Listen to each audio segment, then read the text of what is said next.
Queridos amigos y amigas, es un placer estar nueva vez con ustedes en este su programa Bienestar. Hoy un tema, bueno, de interés social, psicológico. Hace poco estuvimos hablando acerca de esa tendencia que se había publicado en un periódico de circulación nacional y que hablaba que cada vez eran más frecuentes los casos de depresión, ansiedad y trastorno del sueño. Bueno, en el día de hoy vamos a hablar de uno de esos tres elementos.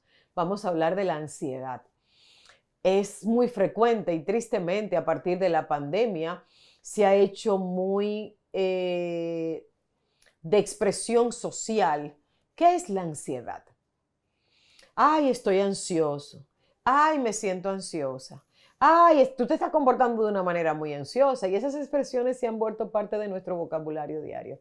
Pues en el día de hoy vamos a entender un poquito a profundidad, vamos a ver elementos, vamos a ver características de qué es la ansiedad, cómo podemos identificarla, cómo podemos prevenirla o cómo podemos sanarla en el caso de que ya esté ahí. No te lo pierdas. La ansiedad es un trastorno mental que se envuelve dentro de un contexto de miedo irracional. ¿Usted quiere saber lo que es la ansiedad? Bueno, es simple, dos palabras: miedo irracional. Miedo a algo que me pasa. Cuando el miedo es adaptativo, cuando el miedo es real, que yo vaya por la calle en un sector oscuro y tengo miedo de que alguien me atraque, tengo miedo de que alguien me haga daño. Si estoy cruzando la calle, puedo tener miedo de que un carro me choque. Ese miedo es real.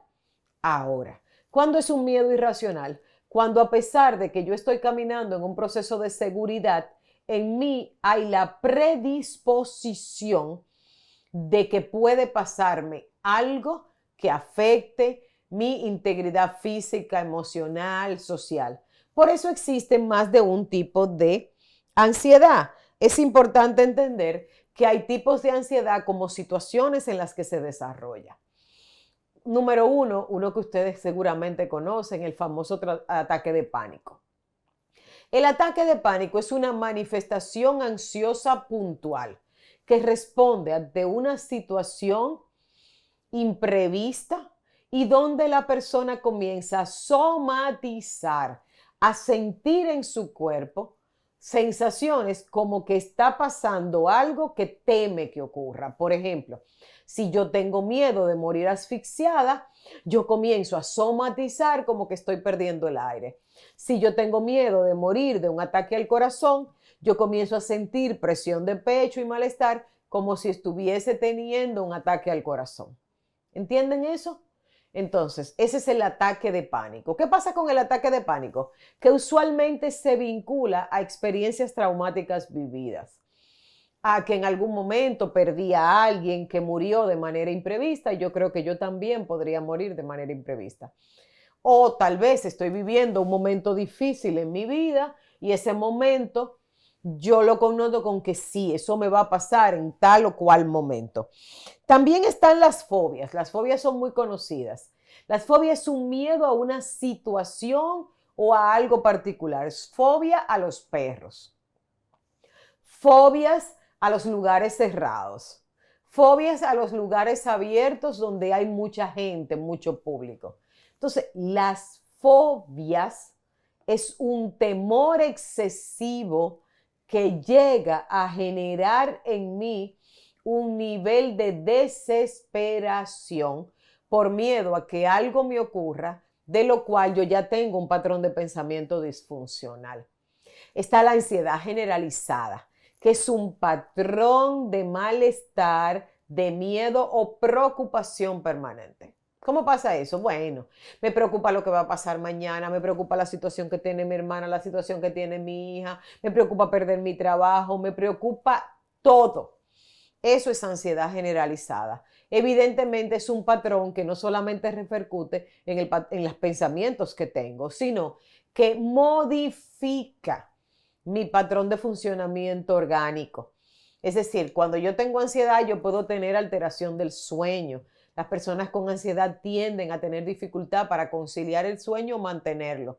Si me acosté Resulta que me despierto rápido y que ya no puedo volver a conciliarlo porque comienzo a pensar en todas esas cosas que para mí son objeto de temor. También puede ser que una persona con ansiedad tenga la tendencia de comer demasiado, de exagerar, de permanentemente ir al refrigerador o la despensa. ¿Por qué? Porque la comida se convierte en un estabilizador del ánimo. Cuando como, recibo placer, sobre todo cuando como alimentos hechos de harina, de trigo procesado, alimentos dulces. Todo eso genera placer en mí, genera un cierto nivel de calma y sedación. El problema es que no es un estado estable.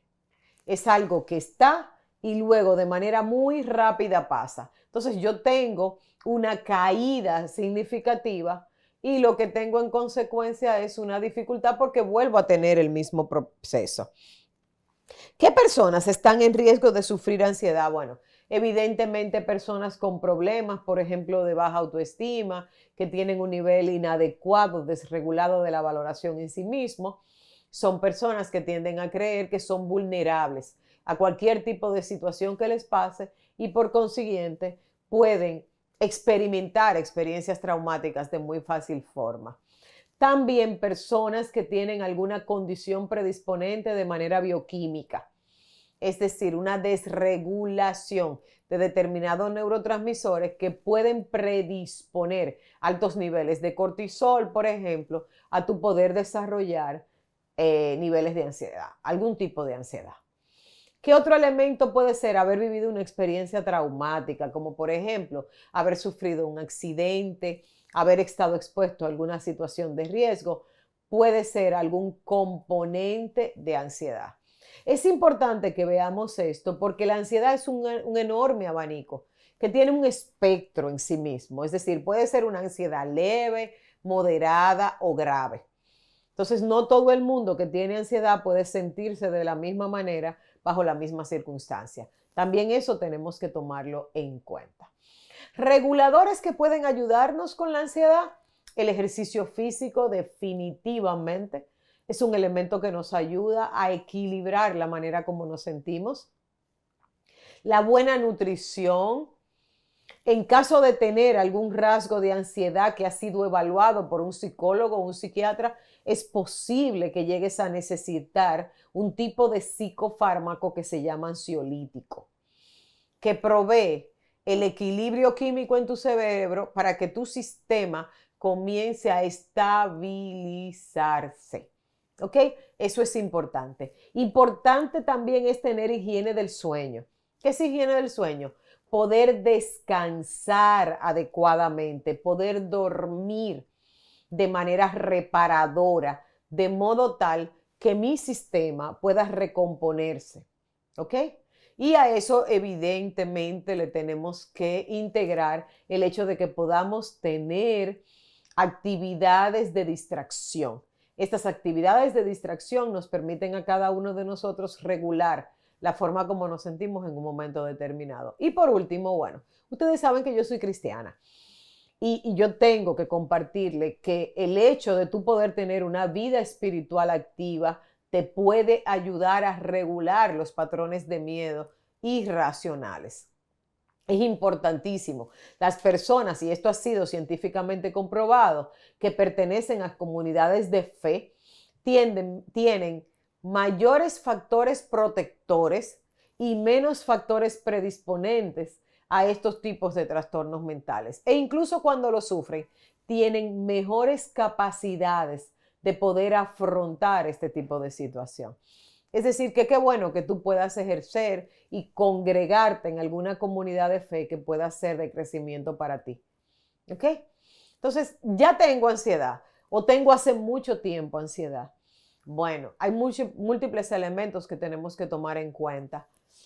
A partir de la pandemia fue como una especie de develar para nosotros, porque nos dimos cuenta que se triplicó la incidencia de este tipo de trastornos mentales. ¿Por qué pasó eso? Porque la pandemia provocó la ansiedad. Bueno, sí, en algunos casos hubo personas que a partir de la experiencia que vivió fue la primera vez que experimentó ansiedad. Pero también tuvimos casos donde la ansiedad detonó a partir de la pandemia, producto de que esos factores predisponentes antes estuvieron ahí.